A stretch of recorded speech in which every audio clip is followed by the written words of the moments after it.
नमस्कार, मी अमोल जोशी. रोकठोकमध्ये आपलं स्वागत. राज्यातल्या सिंचन प्रकल्पांचं कामकाज, या प्रकल्पांचा वाढलेला खर्च, यात झालेले आर्थिक गैरव्यवहार, या सगळ्याबाबतचं स्पष्ट चित्र राज्यासमोर यावं यासाठी माधवराव चितळे यांच्या अध्यक्षतेखाली समितीची स्थापना करण्यात आली होती.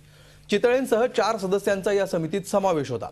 या समितीचा अहवाल आणि कृती अहवालही आता समोर आलाय आणि त्यावरनं नव्या वादाला तोंड फुटलंय. भ्रष्टाचाराच्या मूळ मुद्द्यांनाच सरकार बगल देऊ पाहतंय का? मूळ अहवालात आणि कृती अहवालामध्ये जी तफावत दिसतीये त्याच्यामागे नेमकं काय कारण आहे?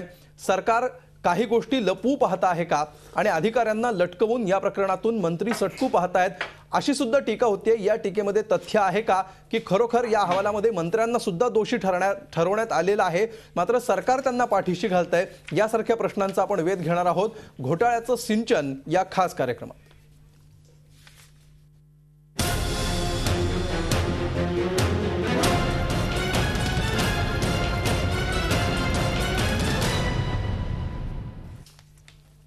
आणि या विषयावर चर्चा करण्यासाठी आपल्या सोबत आहेत जलसंपदा मंत्री आणि राष्ट्रवादी काँग्रेसचे नेते सुनील तटकरे. ते स्वतः नेमकं काय घडलेलं आहे, सरकारने जो कृती अहवाल तयार केलेला आहे त्याच्यामध्ये ही तफावत ठेवण्यात आलेली आहे, त्याच्यामागची नेमकी कारणं काय आहेत, याविषयी आपण त्यांना विचारणार आहोत. त्याचबरोबर आपल्या सोबत आहेत भाजपचे मुंबईचे अध्यक्ष, मुंबईचे प्रदेशाध्यक्ष आशिष शेलार, ॲडव्होकेट आशिष शेलार आपल्या स्टुडिओमध्ये आहेत. त्याचबरोबर शिवसेनेचे ज्येष्ठ नेते दिवाकर रावते सुद्धा आपल्यासोबत स्टुडिओमध्ये आहेत. आणि औरंगाबादच्या आमच्या स्टुडिओमधून सिंचन विषयातले तज्ज्ञ प्रदीप पुरंदरे सुद्धा या चर्चेमध्ये सहभागी होतात. आपण चर्चेला सुरुवात करणार आहोत सुनील तटकरे यांच्यापासून. सुनीलजी, सगळ्यात पहिला प्रश्न असा आहे, हा अहवाल शेवटच्या दिवशी ठेवण्यात आला 7:15 7:30च्या दरम्यान, अगदी शेवटचे 7:25ला हा अहवाल ठेवण्यात आला. त्यात दुसरी गोष्ट म्हणजे त्याच्या सीडी देण्यात आल्या की ज्या सीडी लगेच ऍक्सेस होत नाहीत आणि त्यातलं कंटेंट काय आहे हे तिथल्या सदस्यांना वाचता येणं शक्य नव्हतं. या मुद्द्यांवर आपण बोलूयाच, मात्र जरी त्यावेळी वाचता येणार नाही असं आपण गृहीत धरलं आणि तो आपण मुद्दा एक वेळ सोडून दिला, तरी सुद्धा जो अहवाल आहे आणि जो ATR ॲक्शन टेकन कृती अहवाल आहे याच्यामध्ये जी तफावत करण्यात आलेली आहे त्याचं नेमकं कारण काय? आणि त्यातलं एक उदाहरण जर आपण बघितलं तर सुधारित प्रशासकीय प्रकल्पांना अधिकार नसताना सुद्धा अध्यक्ष आणि संचालकांनी मंजुरी दिल्याचा स्पष्ट उल्लेख या अहवालामध्ये करण्यात आलेला आहे, मात्र कृती अहवालात याबाबत कुठलंही भाष्य करण्यात आलेलं नाही. असं नेमकं का झालंय? एक तर मूळ अहवाल, त्यानंतर संक्षिप्त अहवाल आणि राज्य सरकारने जे कार्यपालन अहवाल ज्याला आपण ATR म्हणतो, याच्यामध्ये कुठल्याही पद्धतीची कसलीही तफावत निश्चितपणाने नाही. ज्या ज्या शिफारसी अनियमिततेच्या बाबतीमध्ये चितळे समितीने केलेल्या होत्या त्या सर्व राज्य सरकारने स्वीकारलेल्या आहेत. एकंदरीत 22 शिफारसी केल्या होत्या, त्याच्यापैकी 20 शिफारसी स्वीकारल्या. केवळ 2च शिफारसी आम्ही अमान्य केल्या. त्या 2 शिफारसी अशा आहेत की एखादा प्रकल्पाचा ज्यावेळेला अहवाल होतो त्यावेळेला त्याच्या लाभक्षेत्रामध्ये कुठल्या बैचं पीक घ्यावं, ज्याला आपण क्रॉप पॅटर्न म्हणतो, हे निश्चित केलेलं जात असतं. महाराष्ट्रातल्या अनेक कार्यान्वित झालेल्या प्रकल्पामध्ये अस्तित्वात असलेला अहवाल म्हणजे पीक पद्धती, क्रॉपिंग पॅटर्न आणि प्रत्यक्षात घेतलं गेलेलं पीक याच्यात तफावत नक्की आहे. कारण शेतकरी अनेक वेळेला नगदी पिकं घेण्याच्या बाबतीमध्ये त्याचा कल असतो. त्या सगळ्या परिसरांतील एकंदरीत जे काही वाढ होत असते, जी काही पिकं घेतली जात असतात त्याच्यामुळे ते घेतात. अनेक वेळेला एक ऊसाचं क्षेत्र निर्धारित करतो आपण, काही वेळेला भाजीपालाचं करतो, कधी कडधान्याचं वगैरे करत असतो, तर त्याच्याऐवजी एक वेगळं पीक त्या ठिकाणी घेतलं जातं. ऐकून घ्या ना प्लीज. तर त्याच्यासाठी कार्यकारी अभियंत्यांना जबाबदार धरावं असं त्याच्यामध्ये जे काही नमूद केलेलं होतं, ती एक शिफारस आम्ही त्या ठिकाणी अमान्य केली. कारण ती काय कार्यकारी अभियंत्यांची चूक राहू शकत नाही. दुसरं, फ्लड व्हॅल्यू काढण्याच्या पद्धतीच्या संदर्भामध्ये अनेक वेळेला आकडेवारीमध्ये तफावत होत असते. त्यामुळे त्या संदर्भामध्ये मुख्य अभियंत्यांना जबाबदार धरण्यात यावं अशा पद्धतीची जी काही शिफारस करण्यात आलेली होती त्या 2 शिफारसी वगळता बाकीच्या सर्व शिफारसी सरकारने स्वीकारलेल्या आहेत. ATR मध्ये त्याचा स्पष्टपणाचा उल्लेख आहे. एवढंच नव्हे तर सभागृहामध्ये या विषयावरती चर्चा ज्यावेळेला झाली, अर्धा ते तासाच्या आसपास 30-35 मिनिटे याचं सविस्तरपणाने मी विवेचन केलं. त्यावेळेला ज्या शिफारसी स्वीकारल्या त्याची सुद्धा विस्तृतपणाने माहिती दिली आणि त्या पद्धतीने सरकारने कारवाई आपली सुरू केलेली आहे. बरं, आशिष शेलार, त्यांचा हा मुद्दा तुम्हाला पटतोय का? तुम्ही एकतर छदमीपणे हसताय त्यांच्या मुद्द्यावर, आणि दुसरी गोष्ट, जो पहिल्या प्रश्नात मी त्यांना प्रश्न विचारलेला होता त्याचं उत्तर पण त्यांनी दिलेलं नाहीये की सुधारित प्रशासकीय प्रकल्पांना अधिकार नसताना सुद्धा मंजुरी देण्यात आलेली होती, हा मुद्दा होता. आणि त्याच्यावर कृती अहवालामध्ये याच्यावर काहीच उल्लेख करण्यात आलेला नाहीये. जर तो मुद्दा चुकीचा होता तर तो चुकीचा होता असं सुद्धा या अहवालामध्ये त्यांना सांगता आलं असतं, मात्र तेही पूर्णपणे त्याला बगल देण्यात आलेली आहे. या अहवालाविषयी आणि सरकारच्या भूमिकेविषयी तुमचं मत? ना कुठल्या नाही, मुळामध्ये असं आहे की तटकरे साहेब स्वतःला, स्वतःच्या सरकारला, स्वतःच्या पक्षाला वाचवण्याचा पूर्णपणे प्रयत्न करतात. तो त्यांचा अधिकार आहे. महाराष्ट्रातल्या जनतेला जे समजायचं ते समजले, अलहिदा बाजूला ठेवू.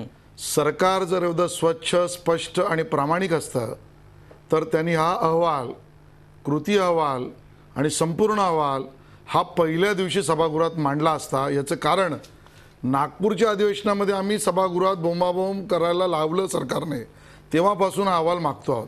एक्सटेन्शन दिलं, मुंबईत झालं, आज दुसऱ्यांदा झालं, आणि शेवटच्या 2 तास पण नाही राहिले, अर्धा तास सभागृह संपायला, अधिवेशन संपायला राहिले, त्यावेळेला CD दिली, कॉपी दिली, आणि तटकरे साहेबांना माहिती असेल ते म्हणाले की चर्चा झाली, सविस्तर चर्चा झाली. सविस्तर चर्चा म्हणजे तुम्ही सविस्तरपणे बोलण्याचा प्रयत्न केला, याला तुम्ही सविस्तर चर्चा म्हणत असाल तर ती एकतर्फी चर्चा तुम्ही तुमच्या मनातच करत राहा. त्यामुळे चर्चा वगैरे झाली नाही, चर्चेची विरोधकांना संधी दिली नाही, अहवाल वेळेत दिला नाही, अहवाल वेळेत जनतेसमोर आणला नाही, त्याच्या कॉपी डिस्ट्रीब्यूट केला नाही. विरोधी पक्षनेत्यांना बोलून उभं राहून सांगायला लागलं की कॉपी तर द्या, कधी कॉपी देणार तुम्ही, त्यासाठी घोषणा द्यायला लागल्या. आणि त्यानंतर यांनी एकट्यातच राहून स्वतःचे मुद्दे मांडले. त्यामुळे याच्यावर चर्चा झालेली नाही, आणि त्यामुळे यांच्या म्हणण्यात तथ्य नाही. मुद्दा राहतो याच्यामध्ये की मूळ अहवाल आणि ATR मध्ये फरक किती आहेत. मी आपल्याला दाव्याने सांगू शकतो, कमीत कमी 72 अशा ठिकाणी शब्दांच्या प्रयोगातले बदल आहेत की ज्यामुळे मूळ अहवाल आणि ATR ह्याच्यातल्या ग्रॅव्हिटीमध्येच फरक पडलेला आहे. कमीत कमी 12 ते 16 ठिकाणी अशा गोष्टींना बगल दिली आहे की प्रत्यक्षात अहवालात जे म्हटलं ते ATR मध्ये ध्वनीत दुसऱ्याच पद्धतीने होत आहे. आणि मुळातच ATR मध्ये जे म्हटलं त्याला यांनी मान्यच केलं नाही की ATR मध्ये सुद्धा म्हटलं, समरी एक्झिक्युटिव्हच नाहीये ती, बिलकुल. आणि त्यात एके ठिकाणी चितळे सुद्धा म्हणाले आहेत, मी CAG वर अजून येतच नाहीये, चितळे कमिटीवरच बोलतोय की चितळे सुद्धा एके ठिकाणी असं म्हणाले आहेत, एके ठिकाणी नाही 2 ठिकाणी. एक तर ह्यापेक्षा गंभीर गोष्टी व्यक्तिगतरित्या लोकांनी आमच्याकडे आणून दिल्यात, त्याचे इन्व्हेस्टिगेशन झालं पाहिजे, सरकारने त्याच्यावरची भूमिका स्पष्ट केली नाही. दुसरं, एवढ्या मोठ्या प्रमाणात झालेल्या घोटाळ्याला किंवा गैरकारभाराला सरकारला माहितीच नाही, मंत्र्यांना, हे काय आम्ही मानायला तयार नाही, याच्यावर काही सरकार बोलायला तयार नाही. त्यामुळे आळीमिळी गुपचिळी अशा पद्धतीने सगळं पचवण्याचा प्रयत्न तुमचा आहे. बिलकुल, समोर आपण नेऊन जाऊ. बिलकुल. कार्यकक्षेत येत नसल्यामुळे त्या मुद्द्यांवर बोलायला किंवा त्याच्यावर भाष्य करायला त्यांनी नकार दिला होता, तो वेगळा, त्याच्यावर आपण सविस्तर चर्चा करूयात. मात्र मूळ अहवाल आणि ATR मधल्या तफावतीविषयी आता आशिष शेलार जे म्हणाले त्याविषयी सुनील तटकरेजी. आशिष शेलार काय, ते वकील असल्यामुळे युक्तिवाद त्यांचा हा प्रकार असतोच, आणि त्यांना आता आर्ग्युमेंट करायचं होतं. मी काय वकील नाही, परंतु जी काय राष्ट्र बाजू आहे ती आपल्या सर्वांच्या मार्फत महाराष्ट्रातल्या जनतेला कळावी, त्यामुळे वस्तुस्थिती त्या ठिकाणी मी सांगणार आहे. सुधारित प्रशासकीय मान्यता देण्याचा अधिकार हा महामंडळाला कायद्याच्या द्वारे दिला गेला होता. 95 ते 99च्या कालखंडामध्ये ज्या वेळेला ही सगळी महामंडळ अस्तित्वात आली, युती सरकारच्या कालावधीमध्ये अस्तित्वात आली, त्याला महाराष्ट्र कुष्ठाखोरे महामंडळ आणि हे शिवणकरांनी स्थापन केलं. आणि एकनाथराव खडसे साहेबांनी ज्यावेळेला इतर स्थापन केली, त्याच्यामध्ये तापी, गोदावरी आणि कोकण या महामंडळाची स्थापना केली. यापैकी फक्त 2च महामंडळांना हे अधिकार दिले गेलेले होते, प्रशासकीय मान्यतेचे, सुधारित प्रशासकीय मान्यता देण्याचे आणि त्याच्यानंतरचे तांत्रिक मान्यता देण्याचे, ठेके निश्चित करण्याचे. माझ्याकडे ते आहे, इथेही आहे. MKVDCला जो कायदा दिला त्याच्यामध्ये कलम 19 मध्ये हे सगळे अधिकार त्यावेळेला दिले गेलेले होते. आणि या अधिकाराचं वाचन मी आता 1च मिनिटात आपल्या मार्फत करतो. बिलकुल. महामंडळाला सर्व निविदांच्या संदर्भात प्रशासकीय मान्यता, सुधारित प्रशासकीय मान्यता, तांत्रिक मंजुरी देण्याचा, स्वीकृती देण्याचा, अर्थसंकल्पाला मंजुरी देण्याचा, वित्तीय तरतूद करण्याचा, करारातून उद्भवलेल्या विवादाच्या बाबतीत समझोता करण्याचा आणि या अधिनियमाखालील त्याची कामे पार पाडण्याच्या प्रयोजनासाठी आवश्यक किंवा इष्ट असतील अशी कोणती अन्य गोष्टी करण्याचा अधिकार असेल. हे एमकेवडीचा ऍक्ट 4 एप्रिल 1996 जो झाला नाही, नाही, त्यावेळेला मात्र- ही मात्र- कायद्यातली तरतूद आहे. बिलकुल. मात्र ही तटकरेजी तरतूद नंतर- याच जरा बाबत हा जो- एकच मिनिट नाही, नाही, तुम्ही तुमचा मुद्दा पूर्ण करा. मात्र सुधारित प्रशासकीय प्रकल्पांना मंजुरी देण्याचा जो मुद्दा आहे त्याच्यामध्ये किती टक्क्यापर्यंत खर्चाला मंजुरी देण्याचा मुद्दा आहे? किती टक्के वाढीव खर्चाला? नाही, त्याच्यामध्ये वाढीव खर्चाची कारणं सुद्धा चितळे समितीच्या अहवालामध्ये स्पष्ट झालेली आहेत. ही कशामुळे झाली तर जी काही नैसर्गिक भाववाढ आहे त्याच्यामुळे किती झाली त्याच्याबद्दलची सुद्धा आकडेवारी त्या अहवालामध्ये स्पष्टपणे नमूद केलेली आहे. एकंदरीत काळाच्या ओघात झालेली वाढ. नाही, तटकरे साहेब, 50% अहवालामध्ये म्हणजे काय नमूद केलेलं आहे हा वेगळा मुद्दा आहे. 28,552 कायदा नेमका काय सांगतो? किती टक्के कायद्यामध्ये खर्चाला काही वाढीव तरतूद खर्चाला नाही. मंजुरी कारण देणं हे कायद्यामध्ये समाविष्ट केलेलं आहे. किती टक्क्यापर्यंत ही मर्यादा आहे? त्याच्यामध्ये कुठल्याही पद्धतीची मर्यादा विहित केलेली नाही. कारण हा जो कायदा झाला हे कायदे विदर्भ सिंचन विकास महामंडळ, गोदावरी सिंचन विकास महामंडळ, कोकण सिंचन विकास महामंडळ यांना हे कायदे लागू नव्हते. 2003 सालामध्ये राज्यपाल महोदयांचे निर्देश आले. विधिमंडळामध्ये विधान परिषदेमध्ये नितीन गडकरी साहेब, BT देशमुख साहेब यांनी प्रचंड प्रमाणावरची आग्रही भूमिका घेतली की विदर्भातला सिंचनाचा अनुशेष भरून काढण्यासाठी शिल्लक राहिलेला आहे. कॅगने म्हटलंय तुम्ही अनुशेष नसलेल्या ठिकाणी पण पैसे दिलेत, पाणी वळवलं. कॅगने म्हटलंय, तुम्ही काय सांगताय? नाही दिले. कॅगने म्हटलंय की तुम्ही जिथे अनुशेष नव्हता तिथेही पैसे वळवले. तुमच्या कशासाठी वळवले? तुम्ही बोलू नका. तुमच्या मनाला येईल तसं बोलू नका. कायद्याच्या द्वारे जे झाले ते मी आपल्याला सांगतो. मला सांगण्याचा अधिकार आहे. मला बोलू दे ना. नुसतं तुम्ही बोलून उपयोग नाही होणार. कारण असंच खोटं बोल पण रेटिन बोल असं करून उपयोग नाही होणार ना. अख्ख्या महाराष्ट्राने बघितलं. 2003 मध्ये हे सगळे अधिकार विदर्भ सिंचन विकास महामंडळाला, गोदावरी सिंचन विकास महामंडळाला आणि त्याच्यानंतर कोकण सिंचन महामंडळाला 2003 मध्ये हे मंत्रिमंडळाने साधक बाधक विचार करून पूर्णपणाने त्यांना दिलेले आहेत. हे अधिकार 2009 पर्यंत अस्तित्वात होते. ते अस्तित्वात असलेल्या कायद्यांच्या मध्येच ह्या सुधारित प्रशासकीय मान्यता दिलेल्या आहेत. ही बाब सभागृहामध्ये सुद्धा मी स्पष्ट त्या ठिकाणी केली. माझ्याकडे सगळे कागद आहेत. मी आपल्या मार्फत हे महाराष्ट्रातल्या जनतेला केव्हाही उपलब्ध करून देऊ शकतो. आपल्याला हवं असेल तर मी सुद्धा हे कागदपत्र आपल्याला आताही आपल्याकडे या ठिकाणी देतो. रावते साहेबांना आवश्यक पाहिजे असेल तर त्यांनाही देतो. ॲडव्होकेट आशिष शेलार आमचे लर्नेड ॲडव्होकेट आहेत, त्यांना सुद्धा जर का आवश्यकता असेल तर त्यांना ही कागद माझी देण्याची तयारी आहे. बिलकुल. आपल्याबरोबर रावते साहेब आहेत, ते वकील नाही आहेत. त्यांची भूमिका काय आपण जाणून घेऊया. त्यांनी 2-3 मुद्दे मांडलेले आहेत. एकतर अहवालात कुठलीही तफावत नाही असं ते म्हणतायत. ज्या शिफारशी करण्यात आलेल्या होत्या त्यातल्या 2 शिफारशी वगळून बाकी सगळ्या स्वीकारण्यात आलेल्या आहे असं ते म्हणतायत. तुम्हाला काय वाटतंय, ज्या अहवालामध्ये जे मुख्य मुद्दे होते, मुळात ज्या विषयावरून, ज्या भ्रष्टाचाराच्या घोटाळ्याच्या मुद्द्यावरून या समितीची स्थापना करण्यात आलेली होती, जो उद्देश होता तोच या कृती अहवालामध्ये पूर्ण झाला असं तुम्हाला वाटतं का? एक म्हणजे आपण जी चर्चा ज्या अहवाल या संदर्भात करतोय तो मुळे ती समितीच वांझोटी होती. ह्या लोकांनी भाकड गाय निर्माण करून दूध देणारी गाय अशी एक चौकशी समिती नेमली. आम्ही तिथे विरोधी पक्षाने आढावाढ करून अख्ख्या महाराष्ट्रामध्ये सिंचनामध्ये प्रचंड प्रमाणावर भ्रष्टाचार केल्याचा ज्यावेळेला गदारोळ निर्माण झाला आणि शासकीय माध्यमातून आम्हाला जो अहवाल तुमच्याकडनं आला त्या शासनाच्या अहवालातच असं म्हटलं की 70,000 रुपये खर्च करून बिंदू 1 एवढंच सिंचन निर्माण झालं. त्यातनं हा सगळा गोळ निर्माण झाला. माननीय मुख्यमंत्र्यांनी ह्यांच्या ज्या आतल्या भानगडी आपसातल्या दोघांच्या त्यामध्ये त्या मुख्यमंत्र्यांनी विधानसभेमध्ये शेवटी एक खाली गोंधळ झाल्यानंतर मी चौकशी समिती नेमतो अशा प्रकारचं जाहीर केलं. पण ते मुंबईत केलं आणि मग विदर्भामध्ये ज्याला अधिवेशन झालं त्यावेळेला मग विरोधी पक्षनेते आणि त्यांनी बसून एक कमिटी नेमायचं ठरवलं. पण ही समिती चितळेंची नेमली आणि त्यांना सांगितलं की आतापर्यंत ह्या संदर्भामध्ये जे काय काम झालं याचा फक्त लेखाजोखा निर्माण करा. किती पाणी उपलब्ध, प्रकल्पामध्ये दोष काय ते सांगा आणि प्रकल्प पूर्ण करायचे आहेत. पण चितळेंनी स्वतः असं म्हटलेलं आहे की भ्रष्टाचार शोधण्याकरता स्वतंत्र समिती नेमावी लागेल व तो शोध समितीच्या कार्यकक्षेत नव्हता. म्हणजे ही समिती भ्रष्टाचार शोधायला केलीच नाही, सगळे म्हणजे थापाथापी केली. मला वाईट एवढंच वाटतंय की तटकरे साहेब आता असं सांगतायत की आमची जबाबदारी नाही. ती तुम्ही काय बारड्या भरायला होतात काय धरणातले मंत्री म्हणून? तुमच्या काय जबाबदाऱ्या नव्हत्या का? हे जर होत होतं, मोठ्या प्रमाणात आडावरड होत होता, प्रचंड प्रमाणावर ह्याच्यामध्ये भ्रष्टाचार झाला असं सांगितलं होतं. मी आपल्याकडे एक तटकरे साहेब प्रश्न विचारतो की मी आत्ता अकोल्याहून इथे थेट आलेलो आहे. अकोला जिल्ह्यामधला नेरधामणा प्रकल्प आहे, हा तिथे ब्लॅक कॉटन साईल आहे. तिथे प्रकल्प घेत असताना केंद्रीय जल आयोगाच्या व्यापकोश या संस्थेने प्रकल्पाची चित्र दिल्याशिवाय मंजुरी दिल्याशिवाय तुम्हाला करता येत नाही. तुम्ही त्यांना विचारलं नाहीत.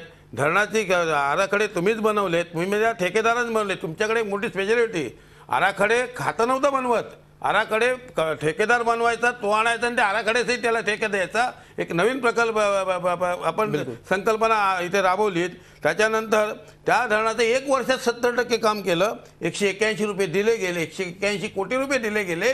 आणि त्यानंतर ज्या वेळेला या वॅक्कोस या संस्थेच्या मार्फत जेव्हा हा प्रकल्पाचं संपूर्ण काम हे नकाशाप्रमाणे योग्य नकाशाचं नाही आणि ते रद्द करावं अशा प्रकारची परिस्थिती निर्माण झाली. सांगा ह्याला जबाबदार कोण? मी एकच उदाहरण दिलं, ह्याला जबाबदार कोण? बिलकुल, याच्यावर आपण सुनील तटकरे यांचं उत्तर घेणार आहोत. जेव्हा मी असं म्हणालो, आज चितळे समितीच्या अहवालातून ऐकायलाच पाहिजे 200 अधिकारी, माझं उत्तर जरा 200 अधिकारी जर जबाबदार असतील, मग मंत्री काय करत होते, सरकार काय करत होतं? बिलकुल, तुम्ही नाही ना दोषी. मग तुम्ही काय करत होते जनतेला सांगायचं? 200 अधिकारी या भ्रष्टाचारात आहेत, भ्रष्टाचार झालाय अशा प्रकारच्या चितळे समितीना जे काय अधिकार होते अधिकाऱ्यांनी हे सगळं गोंधळ केलाय असं जर चितळे समितीने मांडलं असेल आणि समितीचे अध्यक्ष आणि यांना सुद्धा धरावं, पण आमच्या कक्षेत येत नाही, तो निर्णय सरकारचा आहे, तो पुढे येईल विषय. बिलकुल, परंतु या मंत्री सगळ्या काय याच्यामध्ये करत अधिकारी होते? जबाबदार होते, तर मंत्री काय करत होते? बिलकुल, ह्याचं तटकरे उत्तर कोण साहेब. देणार? बिलकुल, तटकरे साहेब बोला. एक तर रावतेजी म्हणतात ते अत्यंत निखालास खोटं आहे. 70,000 कोटी रुपये खर्च होऊन 0.1% ते छापलं तुम्ही हो, मी नाही बोलत आहे. 70,000 कोटी रुपये खर्च झाले. हो तटकरे, मी नाही बोलत आहे, तुमचं सरकार त्या अहवालात. आता रावतेजी, अहो रावते साहेब जरा थांबव. नाही हो, सरकारच्या अहवालात 70,000 कोटी झाले असं कुठेही नाही. 1952 सालापासून 70,000 कोटी रुपये खर्च झाले. 0.1% आर्थिक पाहणीमध्ये आलं होतं. ही बाब जी आपण सांगताय ही आर्थिक पाहणी अहवालात कृषी खात्याच्या आर्थिक पाहणी अहवालामध्ये आहे. त्याच वेळेला ही सभागृहात चर्चा झाली, त्याचं मी सविस्तरपणाने उत्तर दिलं. जरा ऐकून द्या ना, जरा 2 मिनिटं ऐकावं. आता तुमचं मी शांत ऐकलं, जरा ऐका ना. जरा आरडाओरडा करून तुम्ही बोलताय ते सत्य सांगण्याचा नका प्रयत्न करू. ऐका ना जरा 1 मिनिट. त्याच्यावरती श्वेतपत्रिका प्रसिद्ध करण्याचा मुख्यमंत्री जाहीर केलं. त्या श्वेतपत्रिकेत 1952 सालापासून नाही, जरा ऐका, 1952 सालापासून ते 2012 सालापर्यंत झालेला खर्च हा 72,000 कोटी रुपये होता. त्याच्यामध्ये सगळी धरणं आहेत 52 सालापासूनची. त्यामुळे हे जे निखालाच बोलत होते ते खोटं. मगापासूनच्या चर्चेत यांच्यापैकी कुणी किती सिंचनाची वाढ झाली हे चितळे समितीने म्हटलंय, त्याचा जराही वापर केला नाही. सोयीचा असेल तेवढंच काढायचं, बाकीचं लपून बाकीचं ठेवायचं. तसंच सिंचनाच्या क्षेत्रात भरी वाढ झाली. चितळे समितीच्या अहवालात बाब स्पष्ट आहे. चितळे समितीने हेही म्हटलंय की लागवडीकालचं क्षेत्र नक्की करून त्याच्यावरती पीक किती सिंचन वाढलं हे काढण्याची पद्धतीने जर का काढत गेलो तर विकृत चित्र समाजापुढे येईल. गेल्या 10 वर्षामध्ये खर्च होऊनही सिंचन वाढलं नाही, सिंचित क्षेत्र वाढलं नाही हे म्हणणे वस्तुस्थितीला धरून नाही. हे चितळे समितीच्या अहवालात ATR मध्ये संक्षिप्त अहवालामध्ये सुद्धा ठळकपणाने या बाबी स्पष्ट केलेल्या आहेत. याच्यामध्ये तटकरे साहेब जो मूळ प्रश्न होता की याच्यामध्ये एकच मिनिट ऐका जरा प्लीज. त्याच्यामुळे नेमका किती खर्च झालाय 10 वर्षात त्याची आकडेवारी आहे. त्या आकडेवारीमध्ये नेमकं कॉस्ट एक्सेलेशन किती, भूसंपादनाच्या वरती किती, इतर बाबीवरती होणारा खर्च, आस्थापनावरती खर्च याची बाब त्याच्यामध्ये स्पष्टपणाने आले. रावते साहेबांचं मला आश्चर्य वाटते. ते ज्येष्ठ नेते आहेत, मुंबईचे महापौर आलेले आहेत. मला व्यक्तिगत त्यांच्याबद्दल आदर आहे. ज्या नेरधारमे प्रकल्पाचा त्यांनी या ठिकाणी उल्लेख केला, सभागृहामध्ये लक्षवेधी आली. आता या शुक्रवारी मी अर्धा तास उत्तर दिलं, त्यांचं स्वतःचं समाधान झालं. त्यावेळेला त्यांना जे काही प्रश्न विचारायचे होते ते विचारून झाले आणि केवळ आता आपल्या समोर आहेत म्हणूनच त्या प्रकल्पाचं बोलतायत. त्या प्रकल्पाच्या बाबतीमध्ये सविस्तर उत्तर दिलं 3 दिवसापूर्वीच. म्हणजे उत्तर देता हो तुम्ही. ठीक आहे, आपण ही चर्चा पुढे नेऊया. अजून जे 2 महत्वाचे आक्षेप, जे वादाचे मुद्दे आहेत, त्यातला पहिला मुद्दा आहे की चितळेंनी या अहवालामध्ये ज्या खासगी लोकांनी तक्रारी केलेल्या होत्या, त्याचा मगाशी उल्लेख झालेला होता, आपल्या कार्यकक्षेत ते मुद्दे येत नाही असं म्हटलं. मात्र तरी सुद्धा हे घोटाळे झाल्याचं त्यांनी याच्यामध्ये नमूद केलेलं आहे. गैरव्यवहार असण्याची शक्यता त्यांनी नमूद केलेली आहे. या बाबतीत आता सरकार नेमकं काय करणार आहे आहे आणि 30 वर्षांपासून जे प्रकल्प रखडलेले आहेत, हे प्रकल्प नेमके का रखडलेत आणि याच्यातून नेमका कुणाचा विकास गेल्या 30 वर्षांपासून होतो आहे, याविषयी आपण चर्चा सुरू ठेवूया. आपल्यासोबत प्राध्यापक प्रदीप पुरंदरे आहेत, जे सिंचन विषयातले तज्ज्ञ आहेत. प्रदीपजी, जर आपण सध्याची परिस्थिती बघितली तर एकूण 601 प्रकल्पांपैकी सुमारे 225 प्रकल्प हे 15 वर्षांनंतर सुद्धा अपूर्ण आहेत. तर जवळजवळ 75 ते 77 प्रकल्प 30 वर्ष झाली तरी सुद्धा अजूनही अपूर्ण आहेत. राज्यातली सिंचनाची परिस्थिती नेमकी काय आहे असं तुम्हाला वाटतं? तुमचा अभ्यास काय सांगतो आणि याला नेमकी काय कारण आहेत? तांत्रिक कारणांमुळे हे रखडलेले आहेत की सरकारी दिरंगाई आणि त्यात होणारे घोटाळे, भ्रष्टाचार या सगळ्या गोष्टी याला जबाबदार आहेत? अमोलजी, मला या सिंचन समितीने जो मुद्दा एक महत्वाचा काढलेला आहे, व्यवस्था दोष, सिस्टमिक फॉल्ट्स, याच्याकडे आपल्या सर्वांचं आवर्जून लक्ष वेधायचं आहे. आणि त्यांनी महामंडळ, MWRRA, लाभक्षेत्रातल्या विहिरी आणि मोजणी याबद्दल काही प्राथमिक आणि अतिशय महत्वाचे मुद्दे मांडलेले आहेत. मला वाटतं ते मुद्दे जर आपण समजावून घेतले तर बऱ्याच गोष्टींवरती चांगला प्रकाश पडेल. त्यांचं म्हणणं असं आहे की आपल्या इथे काही सिस्टमिक फॉल्ट्स आहेत, व्यवस्थेचे दोष आहेत. आणि उदाहरण म्हणून त्यांनी महामंडळांचं उदाहरण दिलेलं आहे. या महामंडळांची स्थापना 1996 ते 1998 सालात झाली, कायदे करण्यात आले. परंतु त्यांनी असं निदर्शनास आणून दिलं की त्या कायद्यांचे नियम अजूनही तयार झालेले नाही आहेत महामंडळांचे. आणि कंडक्ट ऑफ बिझनेस रूल्स म्हणून जे असायला पाहिजे ते नाही आहे. नियमही नाहीत आणि कंडक्ट ऑफ बिझनेस रूल्सही नाहीत. ही मोठी त्रुटी आहे, हे त्यांनी आवर्जून पॉइंट आउट केलेलं आहे. पण ते तार्किक परिणतीपर्यंत गेले नाहीत, कारण हा महामंडळांचे जे कायदे आहेत ते महामंडळांचे कायदे 1976चा कायदा अस्तित्वात आहे असं गृहीत धरतात आणि सगळी कारवाई त्याप्रमाणे देखील अपेक्षित आहे. आणि तो जो कायदा आहे त्या कायद्यामध्ये 1976च्या कायद्याचे नियम 38 वर्ष झाले तरी ते नियमच झालेले नाहीयेत. त्या कायद्याने जलव्यवस्थापनाचा एक कायदेशीर पाया तयार होतो. म्हणजे नद्यांचं अधिसूचित करणं, कमांडची अधिसूचना काढणं, अधिकारी नेमणं, अधिकाऱ्यांच्या ज्युरिस्डिक्शनची नोटिफिकेशन्स काढणं, ही सगळी प्रक्रिया दुर्दैवाने आपल्या इथे अर्धवट आहे. आणि बऱ्याचशा गोष्टी, विशेषतः सिंचन व्यवस्थापनातल्या गोष्टी ह्याच्यामुळे फार कठीण आणि विकोपाला गेलेल्या आहेत. त्यांनी उदाहरण दिलेलं आहे की आपल्या इथे 11,000 पदं रिक्त आहेत सिंचन व्यवस्थापनामध्ये. आणि त्याच्यामुळे प्रत्येक कर्मचाऱ्यावरती कामाचा लोड फार होतो आणि त्याच्यामुळे मोजणी करायला अडचणी येतात, आकारणी तक्ते तयार करायला अडचणी येतात, बिलं पाठवायला अडचणी येतात. तर हे जे दोष आहेत ह्याच्याकडे लक्ष दिलं पाहिजे. कपूर समितीचा अहवाल शासनाने 1982 साली स्वीकारला, त्याची अंमलबजावणी अजूनही होत नाही. हे काही भूषणावह परिस्थिती नाहीये. तेव्हा तो एक मुद्दा आहे. बिलकुल. आणि MWRRA बद्दल बोलताना त्यांनी आवर्जून हे सांगितलेलं आहे की MWRRA कायद्यामध्ये राज्य जल इंटिग्रेटेड स्टेट वॉटर प्लॅन करणं अपेक्षित होतं, अजूनही आहे. तो इंटिग्रेटेड स्टेट वॉटर प्लॅन कायदा झाल्यापासून म्हणजे 2005 सालापासून 6 महिन्यात करायचा होता, तो अजून झालेला नाहीये. त्याच्यामुळे संपूर्ण पाण्याचं नियमन ज्याच्या आधारे करायचं ती चौकटच आपल्याकडे उपलब्ध नाहीये, कायद्यामध्ये जी तरतूद आहे ती. बिलकुल. तसंच महामंडळांच्या बाबतीत त्यांनी दुसरा एक मुद्दा महत्वाचा मांडलेला आहे की महामंडळांनी नदी खोरे अभिकरण म्हणून काम करणं अभिप्रेत आहे 2005 सालापासून. तर 2005 सालापासून ही नदी खोरे अभिकरण म्हणून कामच करत नाहीयेत. पाण्याचं व्यवस्थापन, ते एन्टायटलमेंट देणं, पाण्याचे हक्क देणं, हे काम ते करतच नाहीयेत. हा त्यातला एक महत्वाचा दोष आहे. आणि महामंडळांवरती जरी भर दिलेला असला तरी महामंडळांकडे सिंचन व्यवस्थापन नाहीच आहे. त्याच्यामुळे सगळे घोटाळे होत आहेत. तर हे काही मुद्दे मांडल्यानंतर मग ते आकडेवारी मध्ये येतात. आणि मला प्रामाणिकपणे असं वाटतं, त्यांच्यावर कोणावरती दोषारोप करायचा असं नाही, परंतु त्यांनी जे संदर्भ घेतलेले आहेत आकडेवारीचे ते जरा जास्त तपासून पाहायला पाहिजे होते. आपला जो सिंचन स्थितदर्शक अहवाल आहेत, जललेखाचे अहवाल आहेत, बेंचमार्किंगचे अहवाल आहेत, हे अहवाल म्हटलं तर चांगले असतात, कॉम्प्युटरचे आउटपुट असतात, दिसायला छान दिसतात, परंतु त्याच्यामध्ये आकडेवारी खोटी असते. त्याच्या पाणी मोजलं नाही आणि क्षेत्रही मोजलेलं नसलेली आकडेवारी त्याच्यात येते. आणि तुम्ही त्यांनी जर त्या अहवालांचा नीट अभ्यास केला असता तर अनेक विसंगती दिसल्या असत्या. म्हणजे निर्मित सिंचन क्षमता आणि पाण्याचा साठा डिझाईन ह्याच्यामध्ये तफावत दिसते, ह्याच्यामध्ये हे एकमेकाला मेळ घालत नाहीत. तसंच ऍक्च्युअल लाईव्ह स्टोरेज त्या वर्षाचं आणि भिजलेलं क्षेत्र ह्याच्यामध्ये ताळमेळ लागत नाही. अशा अनेक त्रुटी आहेत. मी तुम्हाला गंमत म्हणून सांगतो, 3 वर्ष अशी दिसतात त्याच्यामध्ये की ज्याच्यामध्ये मीडियम आणि मेजर प्रोजेक्टच्या तुलनेत मायनर प्रोजेक्ट्स मधनं सिंचन आहेत हे बघायला पाहिजेत. त्यांनी एक मुद्दा मात्र, विहिरीवरची जी आकारणी आहे किंवा लाभक्षेत्रातल्या विहिरींबद्दलचा जो मुद्दा आहे तो मात्र त्यांनी अतिशय ठामपणे लावून धरलेला आहे आणि तो मुद्दा योग्य आहे. त्याच्याबद्दल आपण वेळ मिळाला तर पुढे बोलूयात. फक्त एका गोष्टीकडे अजून एक लक्ष मला वेधायला पाहिजे की मोजणीबद्दल लाभ क्षेत्रातली जी सगळी मोजणी आहे पिकांची, ही पिकांची मोजणी होत नाही, कुठेच होत नाही आज. मोघम आकडेवारी दिली जाते, अर्जातल्या आकडेवारीच पुढे दिली जाते. तेव्हा ह्याच्याबद्दल त्यांच्या अहवालांमध्ये देखील अनेक वेळा अशी सुटी वाक्य आलेली आहेत. ती मोजणी करण्यासाठी काहीतरी खास प्रयत्न केले पाहिजेत. आज मोजणी होत नाही. त्याच्यामुळे हे जे वाद आहेत ना की किती टक्के झालं, इतकेच टक्के झालं, तितकेच टक्के झालं, याला खरं तसा काही आधार नाही. सगळी आकडेवारी खोटी आहे, विश्वासार्ह नाही. मला वाटतं प्राथमिक स्वरूपात मी एवढे मुद्दे मांडेन. अजून जर काही चर्चा आली पुढे तर नक्की पुढे मांडता येते. बिलकुल. यातल्या विसंगती आणि त्रुटी नेमक्या काय आहेत आणि धोरणाच्या पातळीवर नेमकं काय अडलेलं आहे, कशामुळे हा विकास सिंचनाच्या बाबतीत रखडला, नियम कसे योग्य नाही आहेत याविषयी विस्तृत विवेचन त्यांनी केलेलं आहे.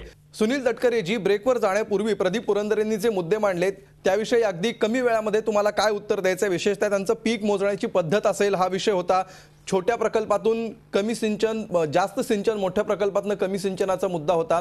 समितीसमोर जी आकडेवारी देण्यात आलेली होती त्या आकडेवारीची शास्त्रशुद्धताच त्यांनी चॅलेंज केलेली आहे, त्याच्याविषयी शंका उपस्थित केलेली आहे. काय म्हणायचं आपल्याला?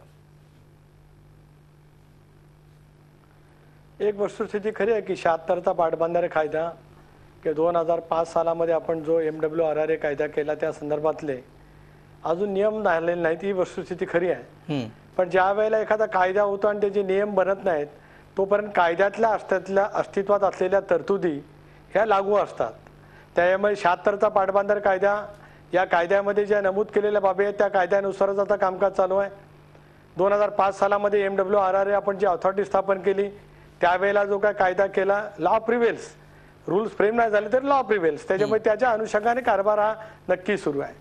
दुसरं महत्त्वाचं असं की जलनीती करणारं, शेतकऱ्यांचं पाणी वाटप करण्याच्यासाठी शेतकऱ्यांना अधिकार देणारं आणि ही अथॉरिटी स्थापन करणारं देशातलं एकमेव राज्य म्हणजे महाराष्ट्र राज्य आहे. या तिन्ही बाबतीमध्ये महाराष्ट्राने जी काय नेत्रदीपक प्रगती केली, या बाबतीमध्ये पुढाकार जो घेतला तो उरलेल्या राज्यांनी सुद्धा समजून घेऊन आपापल्या राज्यामध्ये सुद्धा त्याची अंमलबजावणी करावी असं नियोजन आयोगाच्या अध्यक्षांनी त्या कालावधीमध्ये संबंध देशभर अतिशय उत्तम पद्धतीने सांगितलं होतं. एक भाग पुरंदरेजींनी सांगितलं ती वस्तुस्थिती खरी आहे, अहवालामध्ये सुद्धा आहे की संबंध ही पीक पद्धती ती मोजण्याच्या संदर्भामध्ये यंत्रणा नाही. कृषी खाता असेल, महसूल खाता असेल, आमचा जलसंपदा विभाग असेल, याच्यामध्ये एक ठामपणाची यंत्रणा असणं आवश्यक आहे. आणि त्याच्यामुळे ती यंत्रणा नसल्यामुळे नेमकं कशा पद्धतीने यावं म्हणून आता रिमोट सेन्सिंगच्या द्वारे अशा पैकी यंत्रणा करावी असं सुद्धा शिफारशीमध्ये आहे. बाब मला मान्य आहे ना, नियम हे तातडीने केले पाहिजेत, पण याचा अर्थ कायदा सोडून काही काम होते असं नाही. नियम केले पाहिजेत, रूल फ्रेम केले पाहिजेत, ते विशिष्ट कालावधीमध्ये पुरंदरेंनी मांडलेल्या सगळ्या तुम्ही सहमत असाल त्या गोष्टींशी, मुद्द्यांशी, तर आपण त्याच्यावर चर्चा करण्यात वेळ वाया घालवायला नको. आपण पुढे जाऊया. जो पुढचा मुद्दा आहे, चितळेंनी असं म्हटलेलं आहे की अनेक खासगी लोकांनी तक्रारी केल्या. या खासगी लोकांमध्ये विशेषतः विरोधी पक्षातले सदस्य होते, विरोधी पक्ष, शिवसेना, भाजप आणि इतर काही विरोधी पक्षातले नेते मंडळी त्याच्यामध्ये होती. तर त्यामध्ये त्यांनी एकूण 6-7 मुद्दे मांडलेले आहेत आणि कार्यकक्षेत बसत नसल्यामुळे या विषयावर त्यांना काही भाष्य करणं किंवा त्याच्यावर काय कारवाई करावी किंवा त्याची चौकशी करावी या गोष्टी त्यांना करता आलेल्या नाहीयेत. विरोधकांची पहिल्यापासूनची जी मागणी होती की एन्क्वायरी ऍक्ट खाली जर या समितीची स्थापना करण्यात आली असती तर आज दोषी अधिकारी आणि यातले दोषी नेते, दोषी मंत्री सगळ्यांना योग्य ते शासन करणं शक्य झालं असतं, शिफारस करता आली असती आणि त्यानंतर पुढची प्रक्रिया झाली असती. याविषयी तुमचं काय मत आहे? इन्क्वायरी ऍक्ट खाली ही समिती स्थापन न केल्यामुळे आता कारवाई करायला मर्यादा येऊ शकतात का सरकार? काही मर्यादा नाहीत, काही मर्यादा आलेल्या नाहीत. एक तर महाराष्ट्राच्या इतिहासात पहिल्या प्रथम श्वेतपत्रिका आम्ही प्रसिद्ध केली. ती श्वेतपत्रिका प्रसिद्ध केल्याच्यानंतर याच्यामध्ये काही नाही, वस्तुस्थिती हे लक्षामध्ये आणं, विशेष चौकशी समिती स्थापन झाली पाहिजे हा विरोधकांनी मागणी केली नागपूरच्या अधिवेशनात. वस्तुस्थिती मान्य आम्ही नाकारत नाही. त्याच्या अनुषंगाने त्यांनी जे नाव सुचवलं, डॉक्टर माधवराव चितळे यांच्या अध्यक्षतेखाली समिती नेमावी असा विरोधकांचा प्रस्ताव होता, तो आम्ही त्या ठिकाणी सभागृहामध्ये मान्य केला. त्यांच्या अध्यक्षतेखाली समिती नेमली. पण या समितीने मांडलेल्या मुद्द्यांचं सरकार काय करणार पुढे? जे होते एक सरकारने सगळ्या नोंद घेतले, 22 ज्या शिफारसी मान्य केल्यात त्याच्यामध्ये जे जे नाही दोषी नाही, आहेत, मी हा जो तुम्हाला म्हणजे काय- स्पेसिफिक मुद्दा सांगताय तटकरे साहेब विचारतो आहे, उदाहरणार्थ पोस्ट टेंडर एस्टिमेट वाढवणं याबाबत त्यांना कुठलेही अधिकार नव्हते, मात्र याच्यामध्ये घोटाळे झालेले असू शकतात. जवळपास 11,000 कोटींचा हा एकूण आकडा आहे. त्याचबरोबर जोड कामं देणं, एक काम देणं आणि त्यानंतर त्या कामाचा विस्तार करणं, अशी जवळपास 5-5.5 कोटींची कामं आहेत. मोबिलायझेशनचा मुद्दा त्याच्यामध्ये आहे. अशी साधारण 20,000 कोटी ज्याची रक्कम होते, एवढे मुद्दे त्यांनी त्याच्यामध्ये उल्लेख केलेला आहे. याच्यावर सरकार पुढे काही करणार आहे की नाही? सरकार स्वतःहून याच्यावर चौकशी कुठल्या समिती पानावर- नेमणार, काय करणार पुढे? कुठल्या पानावरती या 11,000 कोटीचा आणि 8,000 कोटीचा उल्लेख केला मला पान सांगा ना.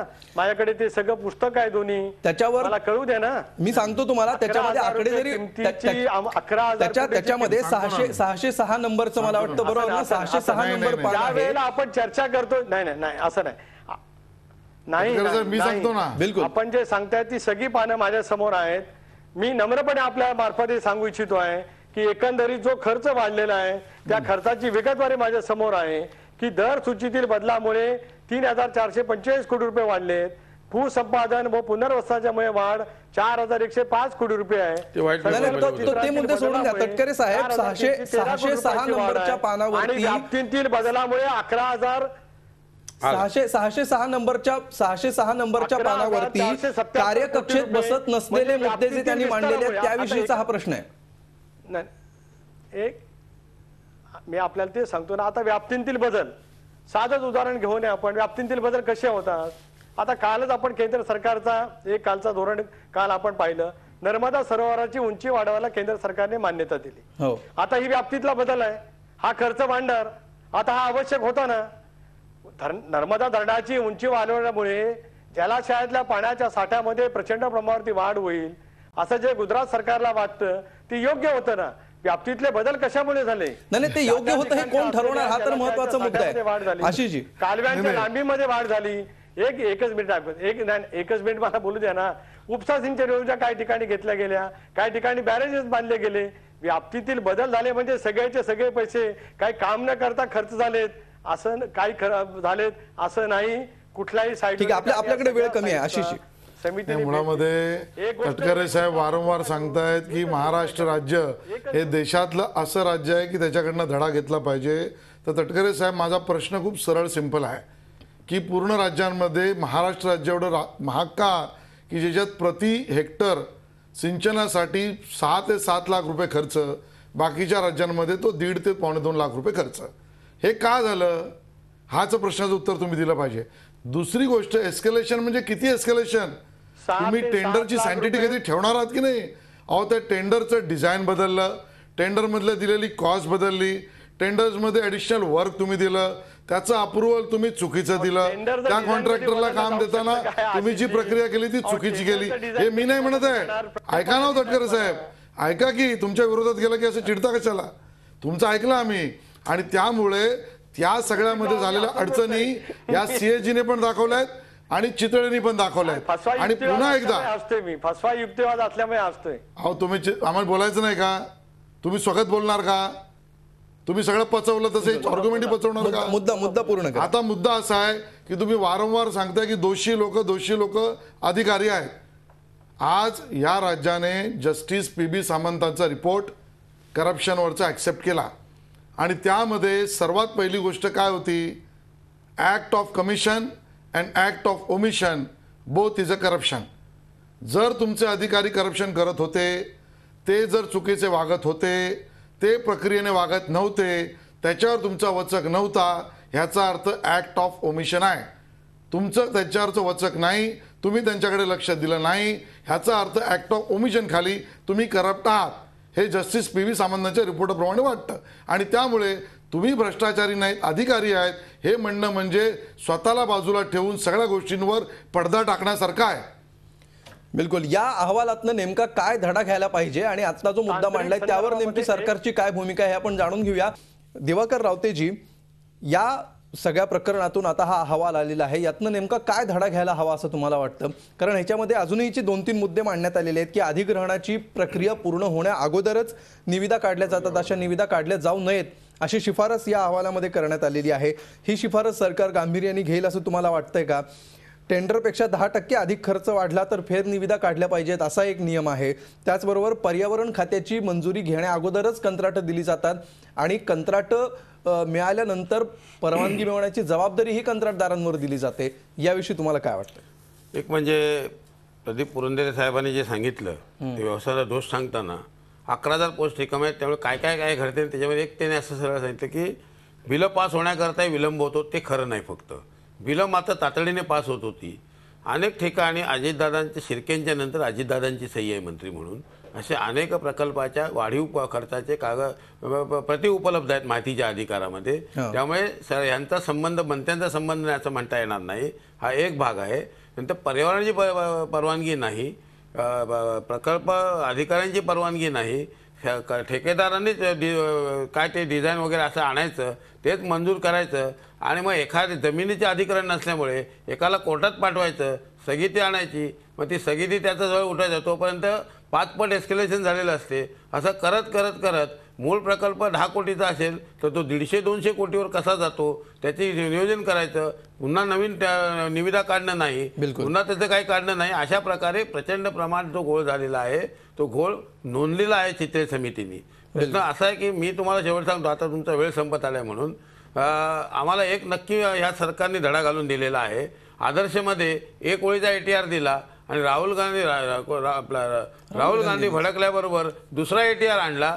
तसं आता एक ATR याने आणलेला आहे. मला आठवतं आहे माननीय मंत्री महोदय समोर उभे आहेत, मी त्यांना विचारलं आम्हाला अहवाल द्या, तर ते म्हणाले मी पहिला सगळा सभात्याग मग देईन, म्हणून मी सभात्याग केला होता, त्यांच्यासमोर निघून गेलो होतो. अहवाल नाही काय नाही, ते आपले काय म्हणतात ते आम्ही फक्त ऐकायचं.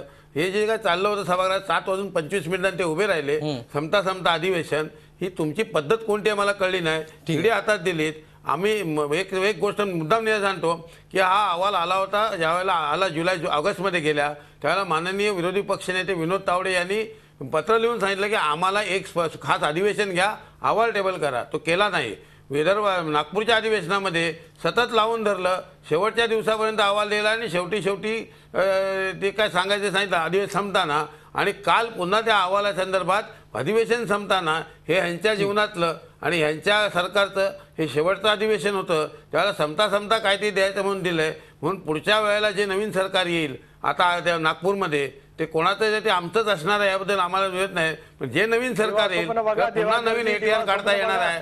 लक्षात ठेवा, ATR काढता येणार आहे. आणि माननीय मुख्यमंत्र्यांनी ही जी तुम्ही कबर खोदलेली आहे ती आमच्या ताब्यामध्ये दिलेली आहे. आम्ही पुन्हा ATR काढू आणि चित्रे समितीला इन्क्वायरी ऍक्टच्या खाली पुन्हा चौकशी 3 महिन्याची करायला लावून या संदर्भातला मोक्ष करू. तुम्ही काय ते सगळं करून घ्या, सगळं काय तुम्हाला सांगायचं ते.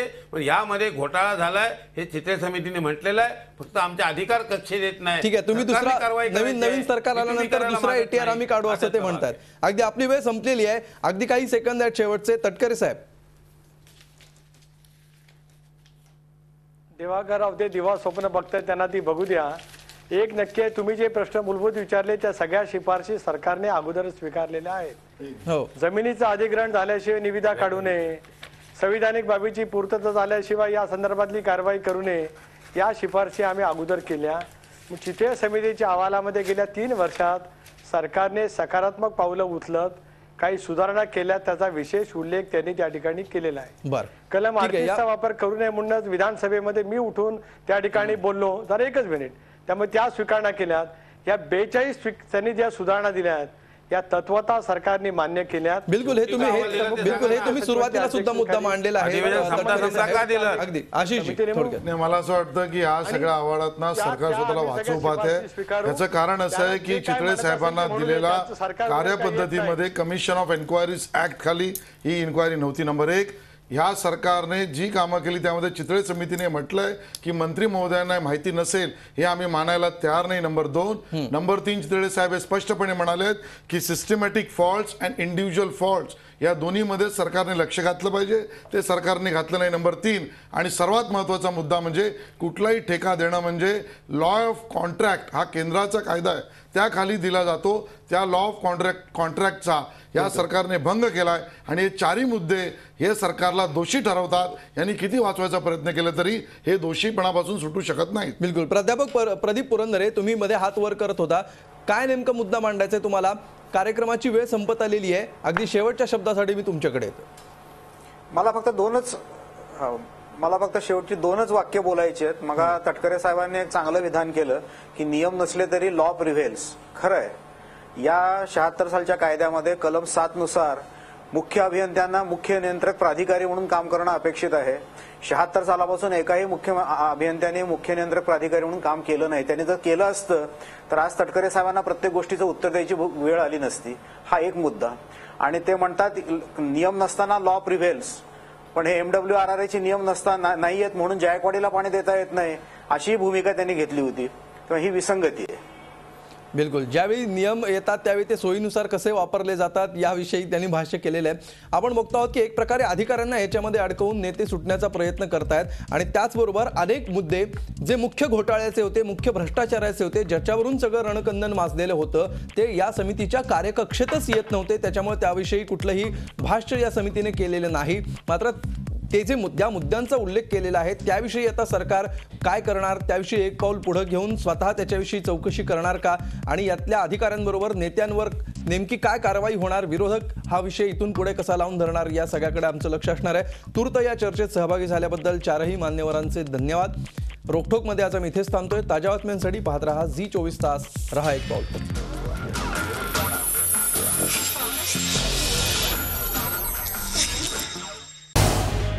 झी 24 तास रहा एक पाऊल पुढे.